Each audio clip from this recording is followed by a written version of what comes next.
Do you need to replace the Wi-Fi card on your Inspiron 7435 2-in-1? Well, I'm going to show you how. Also, you can click the top right of the screen to find this part or tools or additional help on our website, including written step-by-step tutorials with detailed images.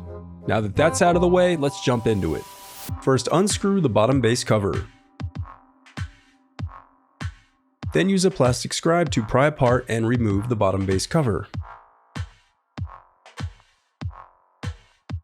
To prevent static discharge, I recommend disconnecting your battery before moving any further. Then unscrew and remove the Wi-Fi antenna bracket.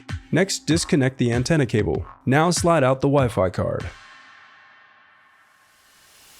The reassembly of your laptop is as simple as following your steps in reverse.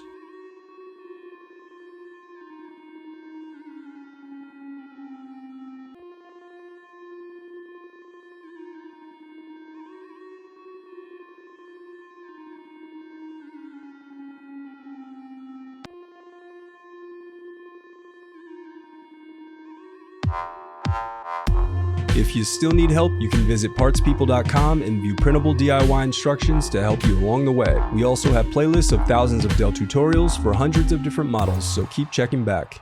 Thanks for watching.